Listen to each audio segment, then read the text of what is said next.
Hola, yo soy Juan Sebastián Aragón, bienvenidos a este nuevo episodio de Filosóficamente Liberal. Vamos a continuar con la segunda parte de esta maravillosa charla con Catalina Ceballos, antropóloga, donde vamos a hablar de distintos aspectos de la cultura, en particular de la cultura colombiana, y de qué influencia tiene nuestra forma de ser en estos momentos tan complicados que estamos viviendo en la historia de nuestro país. Espero que la disfruten.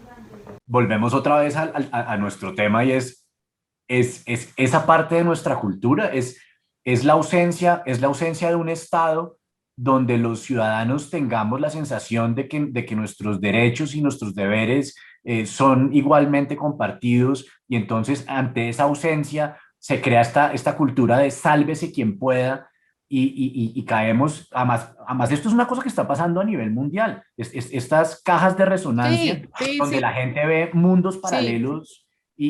Pero Sam Harris tiene una frase que a mí me gusta mucho y dice: si usted aspira a la justicia y es algo a lo que usted debe aspirar, usted tiene que tener una relación con los hechos. Entonces, si murieron 19 personas o 500, esa diferencia tiene importancia.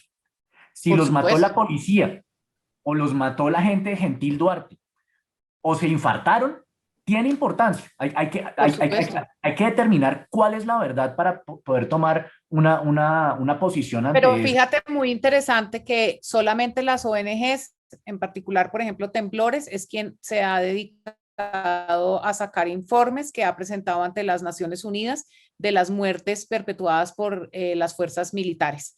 El gobierno ni los medios han querido hablar del tema. Obviamente están esperando el resultado de sus fuentes y eso va a ser, eso nunca va a ser reconocido, se irá a la fiscalía, dirán, y hay algunos quienes dicen que de estos días y en particular de la noche de hoy habrá otros falsos positivos. Yo soy muy de esa tendencia porque yo tiro más para ese lado, eh, porque además, digamos, hay unos patrones, pero entonces a mí me da miedo caer yo misma haciendo teorías de conspiración, pero a mí me llama mucho la atención que lo que sucedió en Cali en el 2019 se replicó idéntico la noche siguiente en Bogotá y es lo mismo que pasó en estos días. Lo que pasó en Cali antenoche pasó anoche aquí en Bogotá, como si todo fuera muy orquestado. Pero no tengo los elementos, entonces te lo digo aquí charlando, pero preferiría decir, bueno, pero ¿por qué hay estos, digamos, esa conversación no se está dando y no se va a dar porque como los problemas, el problema después va a ser el COVID otra vez, el problema después van a ser las nuevas elecciones y la discusión de fondo que yo creo que sí debe estar en cabeza y en boca de líderes sociales más que de líderes políticos, pero hasta ahora estamos aprendiendo a organizarnos. Hasta ahora estamos empezando a reconocernos como agremiaciones, como colectivos, como sectores. Si tú bien lo decías, en el agro existe un movimiento mucho más organizado, pero por ejemplo en el sector de las artes y la cultura, solo hasta ahora los artistas y los creadores hacen parte de las peticiones en un pliego, por ejemplo. Entonces nos falta y ahí vamos. Y yo me oigo y digo, porque estoy hablando con tanto positivismo, si yo por el contrario soy una neurótica renegativa, pero me oigo y digo, de pronto sí va a haber cambios, pero creo que faltan. Yo insisto en mi teoría y eso sí es por lo que leo y lo que estudio y lo que oigo, que estamos a un gobierno de hacer un gran cambio, pero que el que sigue no creo que vaya a ser el mejor, pero va a ser un menos extremo que este. Yo estoy convencida que estamos ante un gobierno muy autoritario. Pero en últimas, a mí siempre y es lo que la conversación que yo quiero tener con mis hijas, y es la forma como yo quisiera que abordaran el tema, es: los ciudadanos tenemos que entender que el Estado es una ficción, pues que el Estado somos nosotros. Como nosotros. Pero Y fíjate que que, es la conversación sobre cuáles son los deberes y derechos. Y eso nos falta claro, entenderlo. pero entonces, Y que el vuelvo. hecho de que todos tenemos los mismos derechos no significa que todos seamos iguales. Somos iguales en derechos, que esa Exacto, es una distinción bien bonita. exacto, O sea, exacto, podemos ser católicos, ateos, nos exacto, puede gustar la cumbia o el joropo, podemos, cualquier cosa, exacto. Pero todos tenemos los mismos derechos. y tenemos que respetar los derechos de los Exacto, demás. exacto. Pero fíjate Juan Sebastián, como tú lo planteas, y sin duda, pues digamos, tú tienes pues tienes la academia en tu ADN, además, hace parte de un interés de conocimiento intelectual tuyo. Y eso también es un privilegio que tienen pocos. No todos tenemos esa posibilidad de estudiar, de entender. Entonces, pero por eso creo que el cambio generacional y las nuevas preguntas, muy a pesar o muy en contra, las redes sociales ayudan a que uno también escoja. Yo no volví a leer medios masivos, me gusta mucho más y me parece mucho más importante leer los nuevos medios, los alternativos, los independientes. ¿Cuáles lees? ¿Cuáles lees tú? Yo, por ejemplo, leo Cuestión Pública, hago fact-checking con Colombia Check, 070 me gusta mucho, La Vorágine, ahora hace poco salió algo crítico, pero hace 2 o 3 días lo vi a propósito de las manifestaciones, creo que se llama El Crítico, donde hay como una disidencia del anterior tiempo.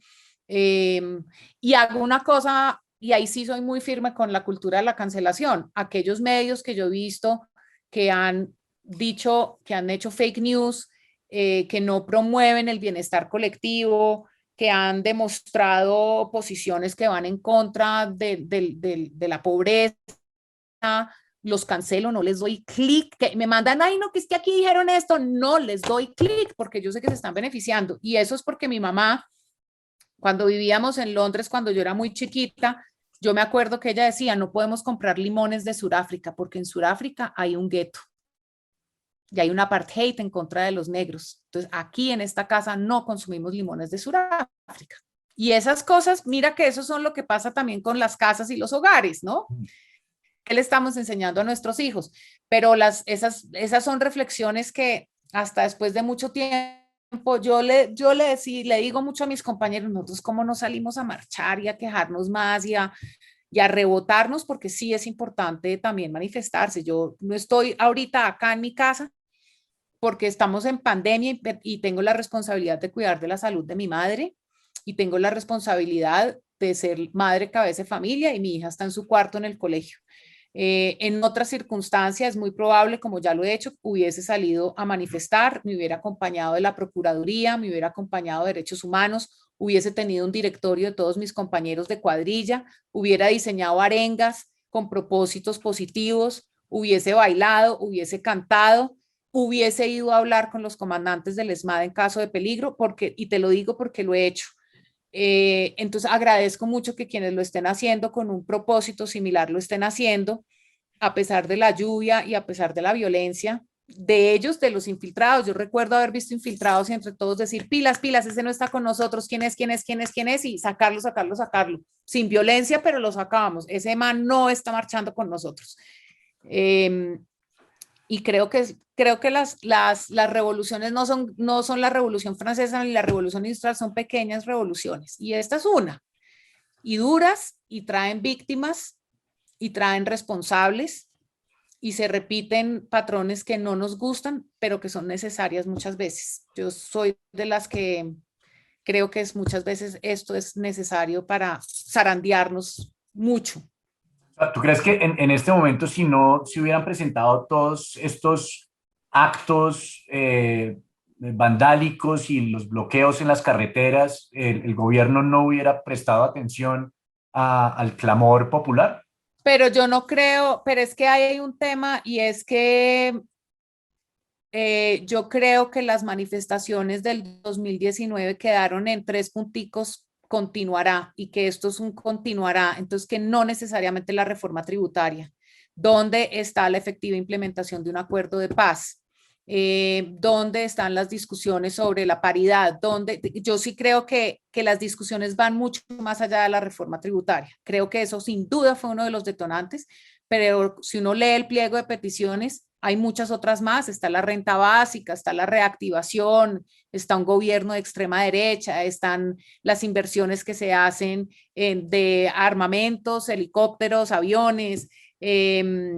Claro que eso hace parte de la anterior reforma tributaria, pero yo creo que las resistencias son más de carácter social y económico. Queremos igualdad, no tenemos sistemas de salud, no nos atienden, Transmilenio no presta un buen servicio, digamos, es como ciudadanía realmente manifestándose. Y por eso te digo, en el año 2019 nadie estaba en contra de la reforma tributaria, lo que estábamos en contra era bueno, ¿y qué está pasando con nuestros derechos? ¿Qué está pasando con el aborto legal? Que venía además de una ola de manifestaciones en Chile. Fíjate que también en ese momento era un contexto histórico, que venía a su vez de una ola de enfrentamientos en Francia. Y creo que todos esos movimientos no son en vano, que suceden en las mismas épocas, son preguntas que surgen a nivel social y que en las que uno se identifica. Los jóvenes quieren un poder que no tienen que pagar esos intereses, pagan toda la vida ICETEX, ¿sabes? Son unas preguntas que son muy válidas. Hay otro escritor que va muy de la línea de Pinker que se llama Hans Rosling, que es un sueco, un matemático sueco. Él tiene un libro que se llama Factfulness y él pues va en la misma línea. Él dice, si miramos los hechos, pues las cosas han ido mejorando. Y entonces, y a él lo que le preocupa es eso, que en distintos foros él siente que hay mucha gente que siente que estamos viviendo el peor momento de la historia. Y él dice, pero mire los datos, mire la mortalidad infantil, mire los derechos de las mujeres, mire incluso a nivel económico, qué porcentaje de los seres humanos eran pobres absolutos hace 100 años y cuántos hay hoy en día. Hoy en día todavía hay 1.000 millones, pero somos 7.000 millones, o sea, hay 6.000 millones que no son pobres absolutos. Él los recategoriza entre los que ganan menos de $2 al día, menos de 8, menos de 24, tiene como 4 categorías, ¿cierto? Y él propone una frase que me parece muy interesante, que también es una actitud que utiliza Moisés Wasserman en su último libro sobre la educación en Colombia, diciendo, es como, las cosas están mal, pero están mejorando, ¿cierto? Entonces, digamos que es muy Sí, importante que como ejercicio ciudadano, podamos hacer el inventario de aquellas cosas que hemos logrado, de aquellas cosas que sí han funcionado para conservarlas y protegerlas y podamos ver cuáles son las cosas que claro. hay que mejorar para implementarlas. Entonces, digamos, Moisés Wasserman decía, hay unas cosas que se llaman los planes decenales de educación, que son unos ejercicios Sí, participativos y los sí, gobiernos sí, sí.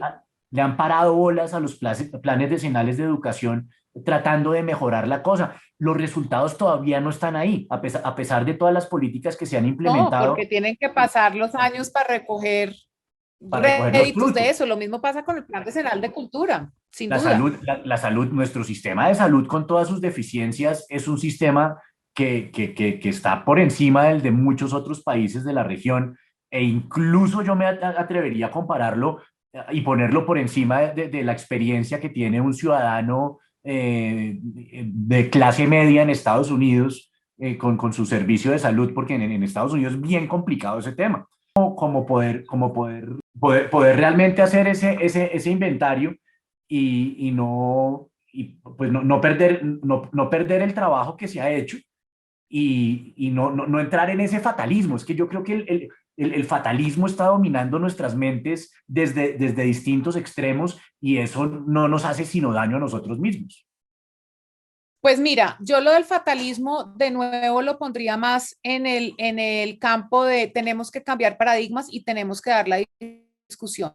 Puede ser que sea una discusión álgida, puede que sea negativa, puede que lleve a una confrontación, pero difícilmente no podemos, es como, es como cuando le dicen tienes que tocar fondo para salir, es lo mismo, estamos tocando fondo. Yo creo que no es más que ser fatalista, volviendo a por ejemplo, tú dices, el taponamiento de las vías que no ha podido entonces abastecer, entonces uno dice, yo me acuerdo mucho diciendo a compañeros míos del colegio, yo les decía, pero si no incomodamos, no nos van a parar bolas. Eh, pero fíjate que estos son picos, Juan Sebastián. Lo que pasa es que este es un pico que en Colombia en particular, pues está lleno de violencia que ha sido muy desafortunada. Yo veo lo que está sucediendo en Siloé, en Buga, en Pereira, eh, y lo lamento tanto porque de nuevo es la periferia, ¿no? En la periferia es donde está la vulnerabilidad mayor, son personas que muchas veces no tienen servicios básicos, que son lo que tú dices, eso es un derecho que tienen y no se los están prestando. Entonces, ¿qué quieren? Que estén ahí tranquilitos y callados y no digan nada. Pues claro que si hay una oportunidad, todo el mundo sale y dice, no más, a mí necesito que no me sigan cobrando la luz y que yo me tenga que ir cada semana, que me den un buen servicio de salud. Y eso es absolutamente válido. Yo por eso te digo, creo que es importante que esto suceda, es muy desafortunado que suceda con tanta muerte y tanta violencia, tanta politización, eh, y que esto ya va a pasar. Yo sé que es, pero 5 días, lo importante es, insisto, y creo que yo me quedaría con en esta conversación con eso, y es quién está dando la reflexión de fondo, la de cómo, por qué estamos repitiendo patrones, qué es lo que no debemos repetir, qué es lo que, esa discusión de fondo, porque sentarse a hablar entre los líderes, como digo yo, que pues no, a mí no me representan los líderes sindicales que presentan y redactan los primeros pliegos. No me representan, a mí me representan los jóvenes de 18 años de las universidades que quieren mejorar la educación pública. Ellos me representan increíblemente, pero los que se van a sentar con el presidente son los líderes sindicales. Entonces, fíjate, y entonces, ¿cuándo vamos a llegar a hacer esos cambios? A través de unas votaciones conscientes, a través, pero sí creo que es lo que tú dices, bueno, ¿y dónde están los líderes que realmente van a sentarse a hablar y decir los problemas estructurales y culturales de este país son estos y estos son los que necesitan un cambio? En la Comisión de la Verdad, donde yo estoy trabajando ahora como consultora de comunicaciones, el tema más importante es el legado que se va a dejar, y ese legado va a tener unas recomendaciones para no repetir los patrones de violencia. ¿Qué es un patrón de violencia? ¿Por qué a las mujeres indígenas, a las mujeres afro son las primeras víctimas de violación en los conflictos? Tenemos que saber el por qué para poderlo solucionar. Enterémonos primero de que esa es la verdad. Y luego intentamos. ¿Cómo ha sido esa experiencia con la Comisión de la Verdad? ¿Qué productos hay en este momento disponibles para la gente y qué tanto No los los estamos estamos consultando consultando? mucho. Desafortunadamente, todos los días, Juan Sebastián, ocurre un encuentro, o lo que se llama diálogos de escucha plural, reconocimientos de responsabilidades, reconocimiento de... Y se transmiten por Todos YouTube. los días hay algo a cualquier hora, particularmente en los territorios. Eh, y hay reconocimientos que son muy importantes, o sentadas a hablar con grandes empresarios, con expresidentes, algunos a puerta cerrada, otros de manera pública. Por supuesto, ya sabemos que está previsto una conversación con Mancuso y con Londoño. Eh, pero precisamente como el mandato de la comisión lo que quiere es garantizarle la verdad a las víctimas, distinto a lo que creen muchos. Nosotros no somos la JEP, nosotros no tenemos un mandato de juzgar, ni de judicializar, ni de ser punitivos, pero sí es de poner sobre la mesa hacia la ciudadanía, hacia el país, hacia el Estado y al gobierno, unas características de una violencia, esa violencia. No podemos referirnos a la actual, sino a esa que quedó acordada en el acuerdo de paz firmado en el año 2016, en donde tienen que quedar unas caracterizaciones. Uno que trabaja ahí empieza, las mujeres indígenas y las mujeres afros fueron violadas durante 50 años, sí o sí, por todos, por el Estado, por los paramilitares y por la guerrilla. El reclutamiento infantil se dio más desde las FARC, el desplazamiento se dio más por los paras, ¿no? Hay unas características que son recurrentes y que pueden ser identificadas como un modelo de violencia. Y en ese orden de ideas, pues lo que propone y lo que propondrá la comisión es que la ciudadanía se apropie de esa información para que garantice la no repetición. Universidades, por ejemplo, miren, esta es la información que tenemos, cómo la incluyen dentro de sus cátedras, sea de paz o sea de ingeniería industrial, ¿cierto? Hay que hablar del tema para que no lo repitamos. El trabajo, por supuesto, es un trabajo, Juan Sebastián, que te tengo que decir que yo pues no, yo soy la que menos, pero las personas que trabajan con la investigación y con la conversación permanente en los territorios, pues acuden a psicólogos porque es muy duro lo que uno se enfrenta y lo que uno oye. También es muy interesante cuando uno oye los reconocimientos de responsables. Hay uno de un bananero de Urabá que se llama Mario Zuluaga, donde él reconoce que él le pagó a paramilitares para desplazamiento, para poder tener tierras. Y es historia. El contexto histórico nos va explicando muy bien de dónde venimos, qué no queremos repetir, y lo importante es que eso se apropie por parte de la ciudadanía, por supuesto, de todos los organismos multilaterales que apoyan todo el mandato de la comisión. Pero es triste, pues es doloroso, no deja de ser doloroso saber cómo el río Magdalena es un río lleno de sangre, el río Cauca es un río lleno de sangre, el Bajo Atrato Cauca es sangre, es un conflicto muy doloroso el que hemos vivido en este país. ¿Y qué viene? Pues en el caso de la Comisión de la Verdad, cuyo mandato se termina el 30 de noviembre, queda un comité de seguimiento que tiene que garantizar la no repetición y garantizar que se aplique las recomendaciones que hacen quienes presiden la Comisión de la Verdad, que son los 11 comisionados y comisionadas. Y la recepción positiva por parte del gobierno que garantice, digamos, ese comité de seguimiento que tendrá que ser una entidad del Estado.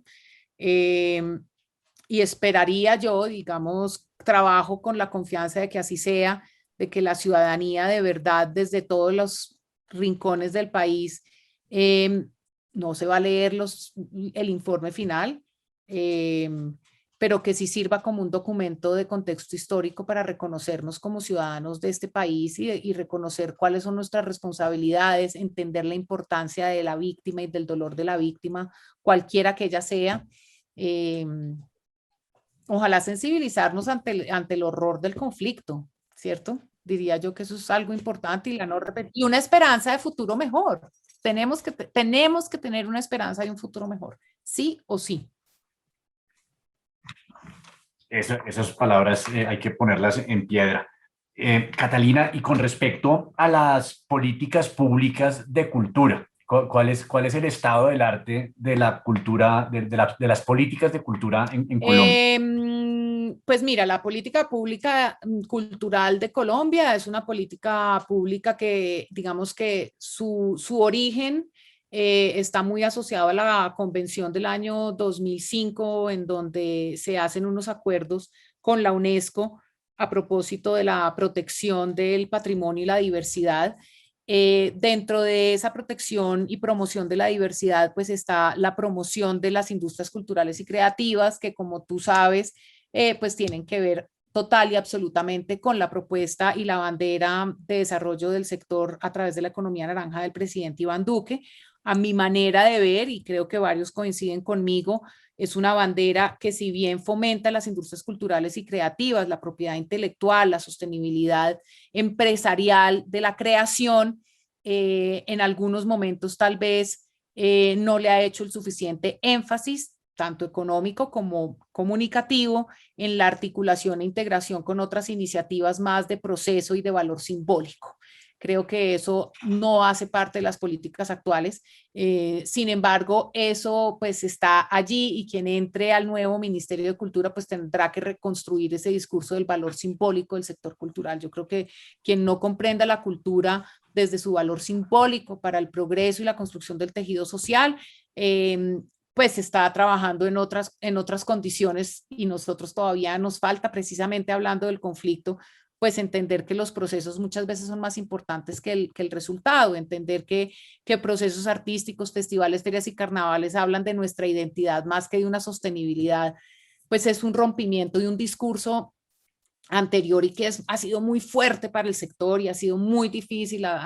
Desafortunadamente no ha habido una comunicación fluida con el líder del sector, y creo que eso muy a favor de nosotros ha significado el estudiar, el entender, el leer decretos. Yo les digo, miren, a mí no me vengan a pelear si no se leen qué es el Consejo Nacional de Cultura. Entonces, ay, ¿qué es que ese ministro? Le dije, no, no, primero léase de dónde viene, por qué viene y después sí peleemos. ¿Qué es el El Consejo Consejo Nacional Nacional de de Cultura, Cultura Catalina? es un consejo que surge a partir de la creación de la ley 1814, de la ley de economía naranja, en donde se crean unos liderazgos desde todos los ministerios del Estado colombiano, incluido también, por ejemplo, entidades como el SENA, en donde se crea un fondo en donde hay unos recursos para impulsar la economía naranja. El Consejo Nacional Naranja básicamente es de donde surge el Fondo CREA, en donde están los recursos para el estímulo a estas industrias culturales y creativas. Importantísimo, yo he tenido encuentros álgidos con el ministro Felipe Buitrago, soy cercana y colega entrañable de Adriana Padilla, la actual viceministra. Por supuesto, me encuentro políticamente con ellos en un lugar de absoluto contraste, pues porque yo creo que estamos viviendo un gobierno autoritario y de extrema derecha, y creo que las artes y la cultura están más inclinadas a un pensamiento más socialdemócrata y más de izquierda. Entonces, digamos, ahí necesariamente hay diferencias. Y a pesar de eso, creo que el impulso de las industrias culturales y creativas son importantes, pero creo que se nos olvidó absolutamente el valor simbólico de las artes y la cultura en nuestro país. Y eso creo que no se va, eso ya nos va a tocar esperar a otro gobierno.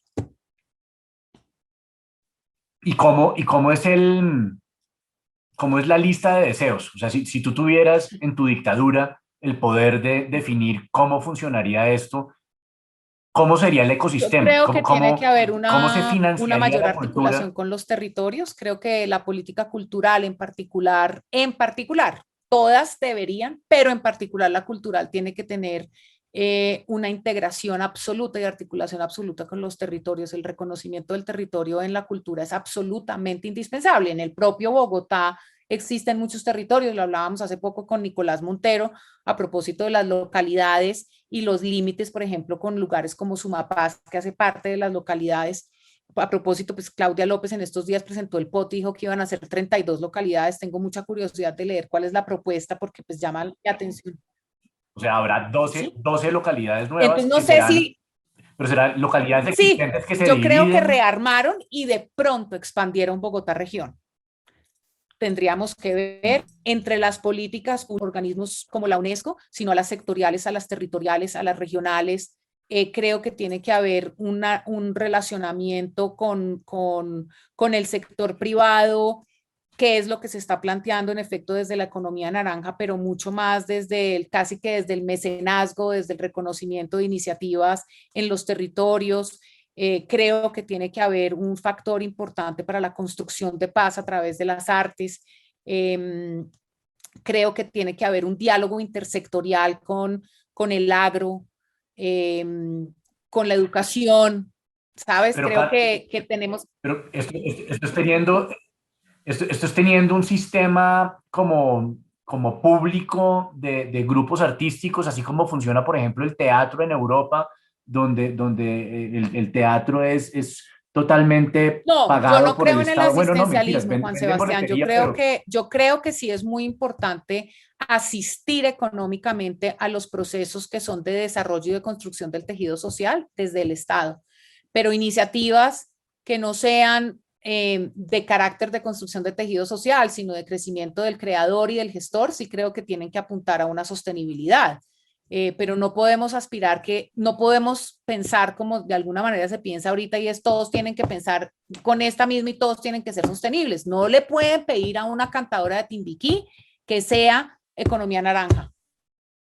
No, la cantadora está trabajando en un proceso social. pero digamos que, pero digamos, ¿qué tenemos? Porque yo sé que por lo menos en lo que a mí respecta a las artes escénicas, yo sé que a nivel distrital y a nivel nacional hay unos programas de Sí, estímulos donde se otorgan unos dineros que no son reembolsables, o sí, sea, realmente se está financiando una actividad sí. artística. Lo que pasa es que hay una barrera ahí administrativa y es cómo presentar un No, pero proyecto y digamos que cómo rendir eso, los hay informes, gente que se algo que vuelve la gente experta en no... presentar proyectos, pero yo creo que va un poco más allá de eso. Siempre habrá un banco de proyectos para los estímulos, convocatorias y becas de todas las expresiones artísticas. Yo quisiera pensar más como en conceptualmente de qué va el Ministerio de Cultura. Yo creo que todos esos estímulos siguen, creo que en efecto y lo que pasa es que es muy difícil hablar de eso cuando un sector está pidiendo a gritos una reactivación producto de la pandemia.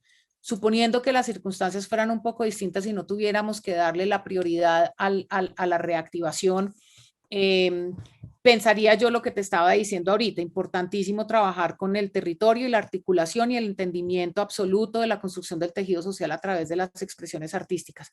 Pero pues las polémicas van a seguir existiendo porque, por ejemplo, una de las características que se pidió para poder agilizar la salida de los recursos con las salas concertadas en el ministerio es que se pedía infraestructura y no creación. O, por ejemplo, pero fíjate lo que pasó, Juan Sebastián, con la reforma tributaria, que si no es porque la ley de cine y tiene el sector muy unido y muy organizado, pues no hubiese habido una reacción inmediata sobre cuáles eran los beneficios y cuáles no, al quitar los parafiscales y mantener y garantizar la autonomía del Fondo de Desarrollo Cinematográfico. Yo creo que es que en este gobierno todo ha sido muy desafortunado. Yo creo que yo no soy una persona yo no puedo hablar desde un punto de vista neutral, trato de hacerlo, trato de buscar el zen que debe existir en mí, pero realmente siento que es muy difícil no contradecir las políticas culturales de este gobierno, la manera como se comunica con el sector es incluso muy contraria. Este es un sector intelectual, es un sector que le gusta la discusión, que le gusta el debate, que le gusta la participación, pero aquí los territorios no han sido tenidos en cuenta. A mí realmente lo que creo que me causa más preocupación es eso. Y las becas, pues las becas siempre varían. Fíjate que ahora en el distrito particularmente hay un interés por el trabajo con el cuerpo a través de la danza y del circo, eso antes no se veía. Entonces, sí, en ese sentido siempre hay cambios y siempre es mejor, pero yo me refiero más como a la política conceptual. ¿De qué va el Ministerio de Cultura? Yo creo que se desvió demasiado a la economía naranja, creo que le dio demasiado peso a la sostenibilidad comercial y se le olvidó que tenemos mujeres cantadoras en Timbiquí que con eso están narrando nuestra tradición y nuestra historia desde hace muchos años y que ellas ahí no tienen nada que ver y podemos estar perdiendo esos procesos. Hay un viceministerio de patrimonio intangible, Argotes creo que es un tipo que tiene una buena comunicación con el sector, pero como el énfasis, el discurso, las imágenes están hacia la economía naranja, lo otro, en todo caso, sí o sí, en el imaginario está perdido y el valor simbólico, vuelvo al tema del valor simbólico, pues está escondido en algún lado. No hemos podido volver a oír hablar de eso desafortunadamente. Y en el caso de las cantadoras del Pacífico, ¿cuál sería el modelo ideal? Debería Yo haber sí creo una que casa sí, de cultura digamos local. que desde las políticas locales, pero yo insisto mucho en un trabajo sectorial articulado, e integrado. La Secretaría de Cultura no trabaja en integración y articulación con el gobierno central. Si bien no hablan de economía naranja, hablan de economía creativa. Incluso la denominación es distinta. Yo creo que la articulación permitiría que el gran líder, que es el Ministerio de Cultura, tuviera una posibilidad de trabajo más articulado con los territorios y las alcaldías si hubiera una integración mayor del sector, pero están todos, creo que eso ayudaría mucho a que los procesos locales fueran más fuertes. Pero por ahora lo que pasa es que el gobierno central visita, propone unos modelos de trabajo traídos desde Bogotá. Vamos a hacer un ADN en este municipio y es buenísimo porque entonces vamos a estimular las industrias culturales y creativas y creo que muchas veces es importante la participación. Nosotros queremos traer este modelo, nosotros trabajamos así, nosotros queremos proponer esto y yo sí creo que el diálogo de allá para acá, desde las regiones hacia Bogotá, enriquecería mucho más el oficio y la disciplina de la gestión que se hace desde el ministerio. Bueno, no, muy bien. No, Catalina, pues como siempre ha sido un verdadero placer tocar todos estos temas que son de una importancia indescriptible. Quiero cerrar esta charla pidiéndote una recomendación literaria.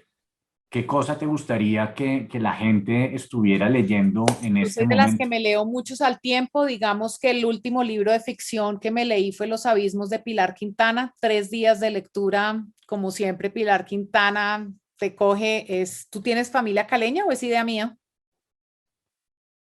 No, los Aragón Ah, somos de bueno, Popayán, pues del era la Cauca, y relación que pues tenía. Bueno, es una muchos de... historia hablado en caleño, ¿viste? Es absolutamente increíble y es profunda y es humana y es la voz de una mujer. Y ayer precisamente me regalaron este libro que a propósito de estas manifestaciones y a propósito pues del feminismo al pues que me parece que es muy importante leerlo y estudiarlo, y estoy feliz, aquí estaba antes de encontrarme contigo leyendo y subrayando, me estaba leyendo La fuerza de la no violencia de Judith Butler, y también el libro de Barack Obama. Barack Obama me parece un hombre, El primer ahí volumen lo que tiene como tengo, 1000 páginas. es, mejor dicho, yo vivo, voy a decir algo, vivo Personaje. tragada de Barack Obama en todos los sentidos. Y con ese libro, ya ahora sí, ya mejor dicho, me perdieron. Tiene un podcast fantástico hablando sobre el origen de los conflictos en Estados Unidos por el racismo que hace con Bruce Springsteen. Muy interesante porque es usted que es un blanco redneck que le tocó crecer en una vida campesina y yo soy que soy un negro, el origen de los problemas sociales en Estados Unidos es el racismo. Entonces, él con su mirada social siempre me ha conmovido mucho. Esas serían mis recomendaciones. Fantástico. Catalina, muchísimas gracias por estar en este episodio de Muchas Filosóficamente gracias por la Liberal. invitación y espero que nos veamos pronto presencialmente. Bueno, pues, Que así que estés sea, bien, que así sea. chao. Un abrazo.